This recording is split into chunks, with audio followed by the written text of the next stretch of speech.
आज हम international organisation की बाकी जो यूनिट्स हैं, जो आपकी क्लास 12th की एनसीईआरटी है पॉलिटिकल साइंस की, कंटेम्प्रेरी वर्ल्ड पॉलिटिक्स, उसको आज हम ख़त्म करेंगे। और कोशिश करता हूँ कि आज जो है मैं इस इंटरनेशनल ऑर्गेनाइजेशन का ये जो चैप्टर है आपका, इसे मैं कंप्लीट कराऊँ। कोशिश मेरी यही रहेगी कि आज ये कंप्लीट हो जाए। इससे पहले हमने जो है इंटरनेशनल ऑर्गेनाइजेशन का जो पहला यूनिट था, वाई इंटरनेशनल ऑर्गेनाइजेशन, इसके बाद हमने पढ़ा एवोल्यूशन ऑफ यूनाइटेड नेशन, उसके बाद जितने भी हमारे यूनाइटेड नेशन के ऑर्गन्स थे उनके बारे में हमने डिटेल्ड में डिस्कस किया था। इसके अलावा हमने जो है जितने भी एग्ज़ाम के पॉइंट ऑफ व्यू से इम्पॉर्टेंट चार्ट आपका एनसीईआरटी में दिया गया है, चाहे वो जनरल असेंबली के जो सेक्रेटेरिएट होते हैं, जनरल सेक्रेटेरिएट जनरल होते हैं, उनके ऊपर डिस्कस किया था, या फिर मेजर कंट्रीब्यूशन जितनी कंट्रीज़ का है यूएन के अंदर जो बजट के रूप में है, उनके ऊपर हमने डिस्कस किया था। और अगली यूनिट जो आपकी इंटरनेशनल ऑर्गेनाइजेशन के अंदर जो हमें देखने को मिलता है वो है reform of the UN after the cold war, यानी कि अब कोल्ड वॉर के बाद यूनाइटेड नेशन में सुधार की या फिर रिफॉर्म की क्या क्या मुद्दे जो हैं वो निकल कर सामने आए हैं, या फिर देशों का क्या कहना है कि यूनाइटेड नेशन में अब कौन से और रिफॉर्म इसके अंदर होने चाहिए, उस चीज़ को लेकर के पूरा डिबेट है जो हमें पढ़ना है। तो आज हम इस यूनिट से जो है अपनी वीडियो की शुरुआत करते हैं और देखते हैं कि इस कोल्ड वॉर के बाद जो है रिफॉर्म की कौन कौन सी बातें की जाने लगी। तो यहाँ पर सबसे पहला रिफॉर्म जो है वो है reform of the UN focus on improving the organisation structure and processes. तो सबसे पहला जो रिफॉर्म की बात की गई वो यूनाइटेड नेशन के ये जो इसका स्ट्रक्चर है और इसका जो प्रोसेस है, इसमें रिफॉर्म की बात कही जाने लगी थी। कब? कोल्ड वॉर के बाद। ऐसा माना जाने लगा कि ये जो यूनाइटेड नेशन है इसका स्ट्रक्चर पूरी तरीके से ठीक नहीं है, जो कि आज की कंटेम्प्रेरी वर्ल्ड को ये अपने अंदर ऑप्टिमाइज कर सके, और इसका जो प्रोसेस है वो भी कहीं ना कहीं लैक करता है, वो आज की कंटेम्प्रेरी वर्ल्ड के अकॉर्डिंग चीज़ों को नहीं देख रहा है। इसके अलावा अगला पॉइंट है the biggest debate has been on the functioning of the UN security council. इसके अलावा इसके जो परमानेंट मेंबर और नॉन परमानेंट मेंबर हैं उसको लेकर के डिबेट है कि सिक्योरिटी काउंसिल के अंदर जो इसकी फंक्शनिंग है वो ठीक तरीके से नहीं हो पा रही है। कहीं ना कहीं ये जो परमानेंट मेंबर और नॉन परमानेंट मेंबर हैं ये चीज़ों को लेकर बायस्ड हैं, ये पूरी तरीके से सारी कंट्रीज़ को नहीं देखते हैं, बल्कि ये कुछ या फिर सुपर पावर्स जो कंट्रीज़ हैं उन्हीं का डोमिनेंस इसके अंदर रहा है। तो इस चीज़ को लेकर एक बड़ी डिबेट रही है, जो कि सिक्योरिटी काउंसिल का एक सबसे बड़ा डिबेट का मामला है। There is a growing demand to increase both permanent and non permanent membership of the security council to better reflect contemporary global realities. यही बात यहाँ पर वापस से लिखी है कि इसके अलावा जो है हमेशा ये मांग की जाती रही है कि जो सिक्योरिटी काउंसिल है उसके जो परमानेंट मेंबर हैं और जो नॉन परमानेंट मेंबर हैं इनको जो है इनकी संख्या को बढ़ाया जाए, ताकि ये जो है ये कंटेम्प्रेरी जो ग्लोबल है, कंटेम्प्रेरी ग्लोबल मतलब कि जो पूरी दुनिया है उसकी एग्जैक्ट रियलिटी को ये प्रेजेंट कर सके, रिफ्लेक्ट कर सके कि हाँ भाई पूरी दुनिया को ये एक तरीके से पूरी दुनिया का प्रतिनिधित्व सिक्योरिटी काउंसिल के अंतर्गत होता है। और सिक्योरिटी काउंसिल जो है कोई भी निर्णय जो लेती है वो पूरी तरीके से पूरे विश्व की जो रिप्रेजेंटेशन है वो इसके अंदर जो है वो कहीं ना कहीं समाहित है। इसके अलावा अगला जो रिफॉर्म का मामला है वो आता है review of the UN role and jurisdiction को लेकर। A review is underway regarding the issues that fall within the jurisdiction of the United Nation. इसमें क्या बताया गया है कि some countries and experts want the organisation to focus more peace and security mission. इसमें एक तरफ जो एक्सपर्ट्स हैं और जो कंट्रीज़ हैं उनका क्या कहना है, उनका कहना है कि ये जो यूएन है उसका फोकस किस पे होना चाहिए? उसका सबसे ज़्यादा फोकस होना चाहिए पीस, पूरी दुनिया के अंदर शांति बनाए रखे, और सिक्योरिटी मिशन पर इसका फोकस होना चाहिए। यानी कि ये जो पीस बिल्डिंग और पीस कीपिंग जैसे मिशन या प्रोग्राम ये जो चला रहा है, इसको और मजबूती से चलाया जाना चाहिए, ताकि दुनिया के अंदर शांति जो है वो कायम रहे और किसी भी कंट्रीज़ के बीच में जो है वो वॉर ना हो। तो बहुत सारी कंट्रीज़ और एक्सपर्ट का मानना है कि ये जो ऑर्गेनाइजेशन है इसको पीस और सिक्योरिटी मिशन पर सबसे ज़्यादा ध्यान देना चाहिए, क्योंकि इसका मोटो ही यही है कि इसको बनाया ही इसीलिए गया था कि ये दुनिया में जो है वो शांति और सुरक्षा को बनाए रखे। इसके अलावा जो बाकी लोग हैं उनका ये कहना है कि ये जो है इसे डेवलपमेंट और ह्यूमैनिटेरियन वर्क पर फोकस करना चाहिए। Other emphasise the importance of development and humanitarian work, इसे जो है विकास पर ध्यान देना चाहिए, और मानववादी जो कार्य होते हैं जिसमें मानवता की सुरक्षा भी शामिल है, ऐसे कार्यों पर जो है यूनाइटेड नेशन को फोकस करना चाहिए। इसके अलावा अगली यूनिट जो आपको देखने को मिलती है आपकी एनसीईआरटी में, वो है changes after the cold war. अब दुनिया के सामने कौन से ऐसे बदलाव आए उसको हमको देखना है यहाँ पर, कि कौन कौन से ऐसे चेंजेस थे जो कोल्ड वॉर के बाद हमें देखने को मिलता है। तो यहाँ पर इसके बारे में हमने द एंड ऑफ बाइपोलरिटी में भी डिस्कस किया हुआ था, लेकिन वापस से इसको हम और अच्छे से समझते हैं कि इस चैप्टर में किस पर्सपेक्टिव से इसको देखा गया है और क्या कुछ बदलाव या चेंजेस जो है वो यहाँ पर मेंशन किए गए हैं। तो सबसे पहला और सबसे बड़ा बदलाव यही था कि द सोवियत यूनियन हैज़ क्लैप्स्ड, जो है ये कब हो जाता है, ये आपका 1991 में जो है वो एंड हो जाता है इसका सोवियत यूनियन का, और यही वो टाइम है जब कोल्ड वॉर का भी खात्मा हो जाता है, या कोल्ड वॉर भी जो है वो समाप्त हो जाता है, और यूएस जो है एक सोल सुपर पावर बनकर हमारे सामने जो है वो आता है। इसके अलावा the United State is the strongest power in the world, अभी मैंने बताया आपको। The relationship between Russia and the US is now more cooperative. अब क्या होता है, अब जब यूएस हेजेमनी आ जाती है तो यहाँ पर रिलेशनशिप भी बहुत ज़्यादा स्ट्रॉन्ग होती है, जहाँ पर यूएसएसआर और यूएसए के बीच में भी तक जो है वो वॉर की स्थिति थी, कोल्ड वॉर चल रहा था। लेकिन जब यूएसएसआर यानी कि सोवियत यूनियन डिसइंटीग्रेशन हो जाता है और उसके सक्सेसर के रूप में जो है वो रसिया यानी कि रूस उसका स्थान लेता है, उसके जगह पे आता है। अब क्या होता है, तो रूस यानी कि रसिया और यूएस के बीच जो रिलेशनशिप है वो काफ़ी कोऑपरेटिव बनते हैं, यानी कि जहाँ पर सोवियत यूनियन से यूएसए की नहीं बन रही थी, अब क्या होता है, अब रसिया का और यूएसए का दोनों के रिलेशन जो है वो काफ़ी कोऑपरेटिव टाइप के होते हैं। इनके बीच में ट्रेड को लेकर काफ़ी जो ट्रीटीज़ साइन की जाती हैं, इसके अलावा और भी बहुत सारे मुद्दे होते हैं जिनके बीच में इनका जो रिलेशन है वो काफ़ी स्ट्रॉन्ग होता है। इसके अलावा अगला जो चेंजेस हमें देखने को मिलता है वो है China is rapidly emerging as a global power and India is also growing quickly on the world stage. इसके अलावा जो चाइना है, चाइना और इंडिया ये दोनों ही ग्लोबल लेवल पर जो है अपनी इकोनॉमी को बहुत तेज़ी से बढ़ती हुई एक ग्रोथ के रूप में जो है वो सामने आया है। चाइना जो है एक सुपर पावर या फिर ग्लोबल पावर के रूप में तेज़ी से बढ़ा है कोल्ड वॉर के बाद।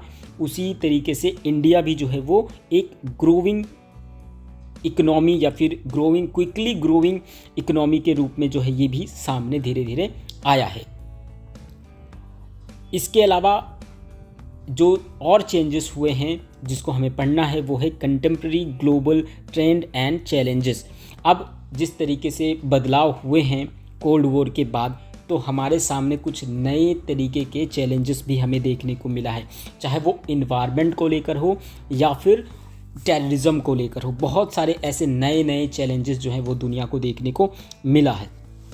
The economic of Asia are growing at a unprecedented rate. Many new countries have joined the United Nation. बहुत सारी ऐसी कंट्रीज़ थी, नई कंट्रीज़ थी जिन्होंने यूनाइटेड नेशन को ज्वाइन किया था। A whole new set of challenges now confront the world, including civil war, terrorism, nuclear, climate change और environmental degradation और genocide। ये कुछ तमाम चैलेंजेस हैं, या फिर कहा जाए कि बहुत सारे ऐसे समस्याएं हैं जो हमें देखने को मिला है। कब? कोल्ड वॉर के बाद, 1991 के बाद दुनिया के सामने जो है बहुत सारे ऐसे चैलेंजेस जो है हमें सामने आए, जैसे civil war, terrorism, nuclear, climate change और इन्वायरमेंट से जुड़े हुए मुद्दे जो हैं वो हमें देखने को मिले हैं, या फिर कहें कि कोल्ड वॉर के बाद बहुत तेज़ी से जो है वो हमारे सामने आए हैं। इसके अलावा अब हम जो रिफॉर्म है, इसके स्ट्रक्चर्स और प्रोसेस के अंदर क्या डिबेट रहा है उसको हम देखते हैं। कि जो सबसे पहला रिफॉर्म की बात की गई थी कि यूएन के अंदर इसके जो स्ट्रक्चर है और इसका जो प्रोसेस है उसमें सुधार की आवश्यकता है, तो उसके बारे में क्या कुछ एनसीईआरटी में है उसको हम समझते हैं। तो सबसे पहला जो डिबेट है इसके ऊपर कि इसके स्ट्रक्चर और प्रोसेस में जो है सुधार लाने चाहिए, वो 1992 में जो है वो निकल कर सामने आता है। कब? यूएन के जनरल असेंबली में एक रेजोल्यूशन रखा जाता है। तो यहाँ पर हम इसकी की कंप्लेन के बारे में डिस्कस करेंगे कि क्या इसके अंदर सुधार की बात की गई थी, कि इसके स्ट्रक्चर और प्रोसेस में क्या कमियां हैं, क्या कंप्लेन जो है इनके द्वारा रखा गया था। In 1992, the UN General Assembly adopted a resolution highlighting three main complaints about the UN Security Council। वो कौन से 3 कंप्लेन थे? सबसे पहला था कि the Security Council no longer represent contemporary political realities। पहली कंप्लेन यही की गई थी कि सिक्योरिटी काउंसिल जो है वो कंटेम्प्रेरी पॉलिटिकल रियलिटीज़ को जो है वो रिप्रेजेंट नहीं कर रहा है। दूसरा कंप्लेन बताया गया था, it's decision reflect only western values and interest and are dominant by a few powerful countries. दूसरा कंप्लेन ये बताया गया था कि इसके जो डिसीज़न होते हैं वो केवल वेस्टर्न वैल्यूज़ को और इंटरेस्ट को ही रिफ्लेक्ट करते हैं। इसके अलावा इसी में बताया गया था कि इसके अंदर केवल और केवल कुछ ही पावरफुल कंट्रीज़ का डोमिनेंस रहता है। इसके अलावा तीसरा जो है, इट लैक्स इक्विटेबल रिप्रेजेंटेशन।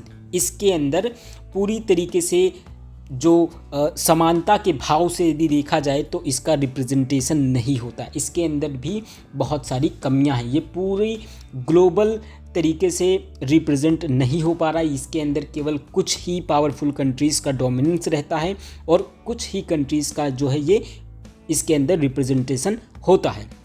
तो ये कुछ कमियां स्ट्रक्चर और प्रोसेस के रूप में जो है वो 1992 में रखा गया था। कहाँ पर? जनरल असेंबली के अंदर।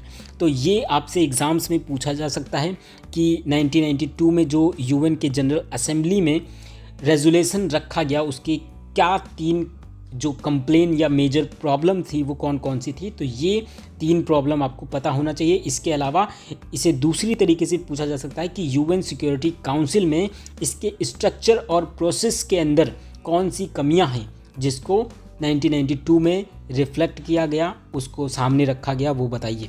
तो बेसिकली स्ट्रक्चर और प्रोसेस के अंदर ये 3 कमियां हैं। इसको कैसे भी घुमा फिरा के आपसे पूछ सकता है। तो ये 3 प्रॉब्लम आपको पता होनी चाहिए। आगे हम बढ़ते हैं और इसी के अंदर जो दूसरा जो क्राइटेरिया या दूसरा जो प्रॉब्लम रखा गया था वो 1 जनवरी 1997 कॉफ़ी अन्ना ने एक इनिशिएटिव लिया था। इसके स्ट्रक्चर और प्रोसेस की जो प्रॉब्लम्स थी उसको सॉल्व करने की दृष्टि से। तो यूएन रिफॉर्म क्राइटेरिया के अंदर इसको रखा गया था।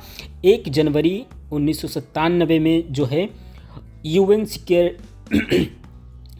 सेक्रेटरी जनरल कॉफ़ी अन्ना के द्वारा ये इनिशिएटिव लिया गया था कि अब इसके न्यू परमानेंट मेंबर और जो नॉन परमानेंट मेंबर हैं किसके, सिक्योरिटी काउंसिल के, उसके एलिजिबिलिटी क्राइटेरिया को जो है वो रखा गया था कि आप लोग ये कह रहे हैं कि यूएन के जो सिक्योरिटी काउंसिल है इसके नॉन परमानेंट मेंबर और परमानेंट मेंबर इनकी जो संख्या है उसे बढ़ाई जाए। तो इसकी बढ़ाए जाने को लेकर जो है एक क्राइटेरिया फिक्स किया गया। किसके द्वारा? कॉफ़ी अन्ना के द्वारा। कॉफ़ी अन्ना ने जो है ये क्राइटेरिया रखा। तो इसको अगर जो कोई फुलफ़िल करता है तो वो इसके नॉन परमानेंट मेंबर या फिर परमानेंट मेंबर बन सकते हैं। तो वो कौन कौन से पॉइंट्स थे जो कि एक कंट्री अगर फुलफ़िल करती है तो जो है वो इसके नॉन परमानेंट मेंबर या परमानेंट मेंबर बन सकते हैं। तो सबसे पहला पॉइंट था कि वो जो कंट्री है वो एक मेजर इकोनॉमिक पावर रखता हो, वो एक मेजर मिलिट्री पावर उसके पास हो, यानी वो एक मजबूत शक्ति के रूप में वर्ल्ड के अंदर हो, उसकी जो अर्थव्यवस्था है वो ज़्यादा मजबूत होनी चाहिए। इसके अलावा a significant contributor to the UN budget, और वो एक महत्वपूर्ण बजट के रूप में जो उसका बजट है वो यूएन के अंदर ज़्यादा होना चाहिए, अधिक होना चाहिए। A big nation in terms of population, उसकी जो जनसंख्या है, उसकी जो पॉपुलेशन है वो बड़ी होनी चाहिए। इसके अलावा a country that respects democracy and human right, इसके अलावा वो कंट्री जो है उसके अंदर डेमोक्रेसी का सम्मान होना चाहिए और ह्यूमन राइट का भी सम्मान होना चाहिए। ये दो चीज़ें जो है उसके अंदर, उस कंट्री के अंदर जो है वो कायम होनी चाहिए, बनी होनी चाहिए।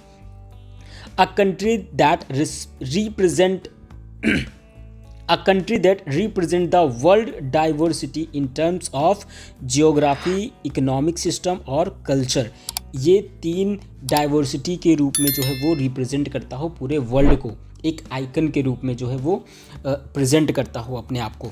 अगर ये चीज़ें एक कंट्री के अंदर हैं तो उसे परमानेंट मेंबर या फिर नॉन परमानेंट मेंबर बनाया जा सकता है। इसके अलावा हम आगे बढ़ते हैं और अब यहाँ पर हम वीटो पावर के ऊपर डिस्कस करेंगे। वीटो पावर पर क्वेश्चन पूछा जाता है कि वीटो पावर है क्या एक्चुअल में, और वीटो पावर कौन कौन सी कंट्रीज़ को मिला हुआ है। तो वीटो पावर सिंपल सा केवल जो परमानेंट मेंबर हैं यूएन सिक्योरिटी काउंसिल के, उन्हीं 5 कंट्रीज़ को मिला हुआ है, जिसमें हैं यूएसए, रसिया, फ्रांस, चाइना और यूनाइटेड किंगडम, जिसे हम ब्रिटेन भी कहते हैं। तो ब्रिटेन और यूनाइटेड किंगडम में आप कंफ्यूज मत होना, यूनाइटेड किंगडम और ब्रिटेन एक ही हैं। ओके, हम आगे बढ़ते हैं। Some experts believe that the veto power given only permanent member should be abolished. कुछ एक्सपर्ट का मानना है कि ये जो वीटो पावर है, ये जो यूएन सिक्योरिटी काउंसिल के परमानेंट मेंबर को दिया गया है, इसे ख़त्म कर देना चाहिए। 1 जून 2018 तक वीटो पावर का सबसे अधिक बार या सबसे ज़्यादा बार जो प्रयोग है वो चाइना ने किया है। चाइना ने 11 टाइम्स वीटो, इसको जो एक स्पेशल पावर मिला गया है या फिर दिया गया है परमानेंट मेंबर को, जिसको हम वीटो कहते हैं, उसका सबसे अधिक बार चाइना ने यूज़ किया है। 11 बार उसने जो है वीटो पावर का यूज़ किया है। ये क्वेश्चन आपसे पूछा जा सकता है। After world war second the strongest countries were given privileged position and made permanent member of the security council. The non permanent member serve term of 2 years, उसके बाद can not be re-elected immediately after completing their term. इसके बाद ये बताया गया कि जो second world war हुआ उसके बाद स्ट्रॉन्गेस्ट कंट्री को कुछ प्रिविलेज दिया गया या फिर बहुत विशेष अधिकार या पोजीशन उसको दिया गया, और उसे क्या किया गया, उसे परमानेंट मेंबर के रूप में जो है सिक्योरिटी काउंसिल में शामिल किया गया, जिसमें यूएसए, रसिया, फ्रांस, चाइना और यूनाइटेड किंगडम या फिर ब्रिटेन हैं। अब जो इसके जो नॉन परमानेंट मेंबर हैं उसके अंदर टोटल कितने, उसके अंदर 10 मेंबर होते हैं, और ये जो 10 मेंबर हैं ये 2 साल के लिए इलेक्ट होते हैं। और इसके बाद ये बताया गया है कि ये दोबारा से तुरंत इमीडिएटली जो है वो री इलेक्टेड नहीं हो सकते। अगर वो अपना कार्यकाल कंप्लीट करते हैं तो वो दोबारा से अपने सीट पर जो है वो या फिर नॉन परमानेंट मेंबर जो है वो नहीं इलेक्ट हो सकते हैं। इसके अलावा वीटो के ऊपर वो डिस्कस करते हैं। यहाँ पर और क्या बताया गया है, इन टेकिंग कि एक्चुअल में अब हम ये समझते हैं यहाँ पर कि ये वीटो है क्या, इसके बारे में यहाँ पर डिस्कस किया गया है। Voting and veto power in the UN security council. तो अब यहाँ पर वीटो पावर एक्चुअल में है क्या, उसको समझाया गया है। In taking decision the security council proceeds by voting. Security council में जो है जितना भी प्रोसीजर होता है वो सब वोटिंग के थ्रू होता है। सारे मेंबर्स जो हैं वो वोट करते हैं। All members permanent and non permanent have 1 vote each. यहाँ पर क्या बताया गया कि जितने भी मेंबर हैं उनको सिंगल वोट जो है वो दिया गया है, चाहे वो परमानेंट मेंबर हो या नॉन परमानेंट मेंबर हो, सभी को सिंगल वोट दिया गया है। लेकिन परमानेंट जो मेंबर हैं उनको एक स्पेशल पावर भी दिया गया है, जिसको क्या कहा गया है, जिसको हम वीटो पावर कहते हैं। और ये एक नेगेटिव वोट होता है। वीटो पावर क्या है, ये आपका एमसीक्यू में पूछा जा सकता है कि जो वीटो पावर है वो कैसा पावर है। तो ये एक नेगेटिव पावर है। अब ये नेगेटिव पावर कैसे है उसको अब हम समझते हैं। This means that even if all other members vote in favour of a decision, a single negative vote by any permanent member can block the decision. यानी कि अगर किसी डिसीजन को लेकर सभी मेंबर, ऑल मेंबर्स अगर उसके ऊपर अपना वोट डालते हैं उस मुद्दे से या उस डिसीजन से सहमत हैं वो लोग, लेकिन इन ये जो परमानेंट मेंबर हैं, इन 5 परमानेंट मेंबर को एक स्पेशल पावर दी गई है जिसे वीटो कहा गया है। अगर इन 5 मेंबर में से कोई भी एक मेंबर अपने इस वीटो का यूज़ करता है और वो जो है इस डिसीज़न से सहमत नहीं है, तो वो अपने नेगेटिव वोट का यूज़ कर सकता है और एक सिंगल वोट जो है इनके इस डिसीज़न को पूरी तरीके से ब्लॉक कर सकता है, इनके इस डिसीज़न को ख़त्म कर देता है। इस डिसीज़न को वहीं पर रद्द कर दिया जाएगा अगर किसी भी परमानेंट मेंबर ने अपने इस नेगेटिव वोट का यूज़ करते हुए इस डिसीज़न को वीटो कर दिया। तो यही है सबसे स्पेशल पावर जो कि इन परमानेंट मेंबर्स को मिली हुई है। हम आगे बढ़ते हैं। अब यहाँ पर आपकी एनसीईआरटी में जो अगला पॉइंट दिया गया है वो है ज्यूरिसडिक्शन ऑफ द यूएन। इसके अंदर बेसिकली हमको यूएन का जो 2005 में सबमिट हुआ था उसके आउटकम्स क्या निकले या क्या रहे उसको हमको पढ़ना है। As the UN completed 60 years of its existence, the heads of all members states meet in 2005 to celebrate the anniversary and review global progress। 2005 के अंदर जो है ये 60 ईयर जो है वो यूएन का कंप्लीट होता है। तो जो इसके सभी मेंबर्स हैं वो इसकी एनिवर्सरी को सेलिब्रेट करने के लिए जो है वो इकट्ठा होते हैं, एक समिट ऑर्गेनाइज करते हैं जिसको 2005 का यूएन समिट कहते हैं। और इसके अंदर वो ग्लोबल प्रोग्रेस को रिव्यू करते हैं कि अब तक 60 सालों में जो है यूएन ने क्या कुछ अचीव किया है और क्या शामिल किया है। और इस समिट के कुछ आउटकम्स होते हैं कि भविष्य में हम किन गोल्स को प्राप्त करेंगे या और क्या लक्ष्य हमारे होंगे, उन चीज़ों को इस समिट में जो है वो डिस्कस होता है। तो क्या आउटकम्स निकल कर सामने आते हैं, क्या निर्णय लेते हैं, उसको अब हम समझते हैं 1 by 1। तो सबसे पहला ये होता है कि creation of a peace building commission. इसके अलावा इसी में जो है पीस कीपिंग, क्या चीज़, peace keeping, peace keeping, peace keeping और पीस बिल्डिंग कमीशन या फिर मिशन जो है वो बनाए जाते हैं। एक्चुअल में ये होता क्या है, पीस कीपिंग और पीस बिल्डिंग, ये अगर 2 कंट्रीज़ या फिर 2 कंट्रीज़ या 2 से अधिक कंट्रीज़ के बीच में वॉर जैसी सिचुएशन होती है या वॉर बनता है तो यूनाइटेड नेशन जो है पीस बिल्डिंग या पीस कीपिंग जो इसके मिशन हैं इसमें अपनी सेनाओं को या अपने जो सोल्जर्स होते हैं उनको वो यहाँ पर भेजते हैं ताकि यहाँ पर शांति कायम हो सके। तो इसको पीस कीपिंग और पीस बिल्डिंग मिशन या फिर कमीशन कहा जाता है। ये बनाया गया था, ऐसा निर्णय लिया गया था और ये चीज़ें बहुत सक्सेस भी रही हैं। अब तक अगर देखा जाए तो करीबन 108 पीस कीपिंग और पीस बिल्डिंग मिशन जो है वो यूनाइटेड नेशन द्वारा चलाए जा चुके हैं। नेक्स्ट पॉइंट है acceptance of the responsibility of the international community in case national governments fail to protect their own citizen from atrocities such as genocide, war crimes, ethnic cleansing, crimes against humanity।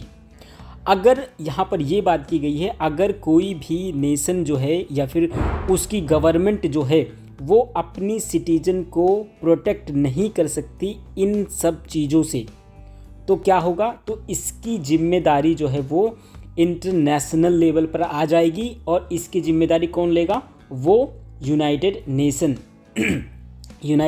की ये responsibility होगी कि वो जो है इनके citizen को protect करे।